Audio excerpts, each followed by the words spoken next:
미국에선 이혼 얘기 나오면 한국이랑 분위기부터 다르다는 말 많이 하는데, 미국에선 이혼이 인생 리셋 버튼이다 이런 표현도 꽤 자주 나오고요. 근데 이게 단순히 감정적인 표현만은 아니거든요. 한국에서는 이혼하면 인생에 커다란 흠집 남는 느낌이 좀 있는데, 미국에서는 오히려 이제 다음 챕터로 넘어가는구나 이렇게 받아들이는 분위기가 훨씬 강해요. 오늘은 감정 이야기 말고 왜 구조적으로 미국에서는 이혼이 리셋이 되는지 제도, 돈, 집, 커리어, 사회 인식까지 전부 풀어볼게요. 미국 사회를 이해하려면 먼저 이걸 알 필요가 있는데, 미국에서 이혼은 일종의 인생 리셋 버튼처럼 받아들여진다는 겁니다. 그도 그럴 것이 이혼이 진짜 흔하거든요. 일단 초혼일 경우 10년 이내 이혼할 비율이 45%이고, 재혼에서는 살짝 낮아지지만 3혼 이상 갈수록 다시 높아지죠. 이 말은 무슨 뜻이냐면 결국 10년 정도 지나면 절반가량 돌싱된다는 소리인데, 그만큼 이혼한 사람이 주변에 너무 많다는 거예요. 회사, 동네, 학교 학부모 모임 가도 이혼 경험 있는 사람이 전혀 이상하지 않아요. 또 미국의 한 학회에서 보고한 자료에 따르면 미국에서 첫 결혼을 한 커플을 장기적으로 추적했을 때 약 45%가 결국 이혼에 이르는 것으로 추정된다고 하거든요. 이혼이 설명해야 하는 사건이 아니라 그냥 인생 이력 중 하나가 되는 거죠. 그리고 미국의 결혼과 이혼의 속도에 대해서도 알아볼 필요가 있는데, 일반적으로 미국은 결혼도 빠르고 이혼 결정도 빠른 편이에요. 그래서 아이 때문에 참고 산다 이런 문화가 상대적으로 약해요. 오히려 아이한테 안 좋은 결혼이면 정리하는 게 낫다, 이 논리가 더 설득력 있게 받아들여져요.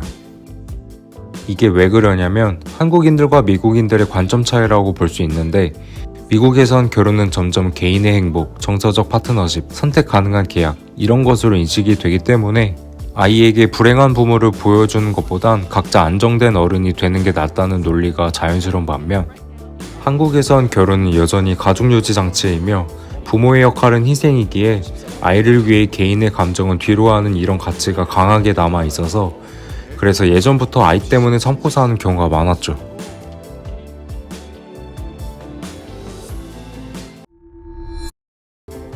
미국 이혼을 이해할 때 가장 중요한 포인트가 이거예요.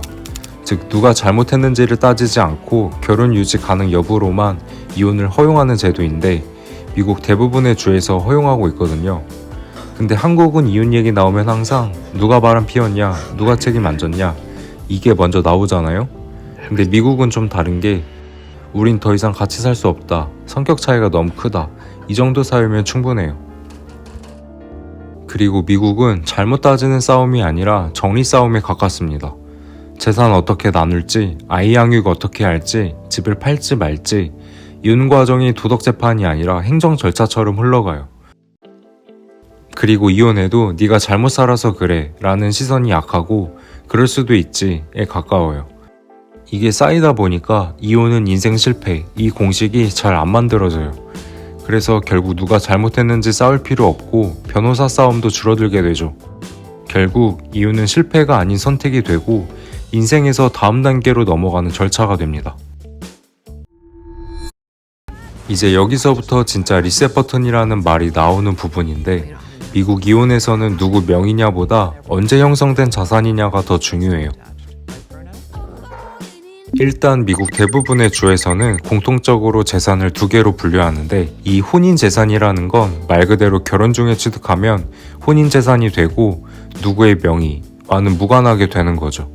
다음으로 특유 재산이 있는데, 이건 결혼 전에 갖고 있었던 재산이거나 아니면 결혼 중 개인에게만 귀속되는 개인 상속, 증여 같은 것에 해당하는 거예요. 또 이 분할과 관련해서는 크게 두 가지 방식으로 주마다 적용되고 있습니다.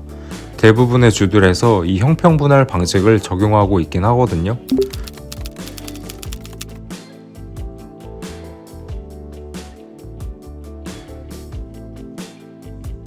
결국 이혼을 하게 되면 재산 구조가 완전히 갈라지게 되죠. 또 한국은 신용점수가 상대적으로 덜 체감되는데 미국은 달라요. 이혼하면 공동계좌 정리, 공동카드 정리, 연대보증 제거, 이 과정에서 신용점수가 급변할 수 있어요. 그래서 미국에서는 이혼 후 첫 1, 2년이 가장 힘든 시기로 꼽힙니다.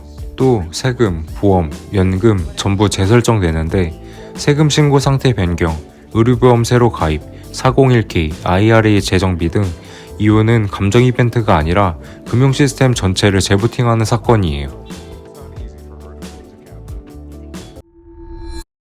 미국 이혼에서 집은 나중에 천천히 정리할 문제가 아닌 이혼 절차 안에서 반드시 결론이 나야 하는 핵심 문제거든요.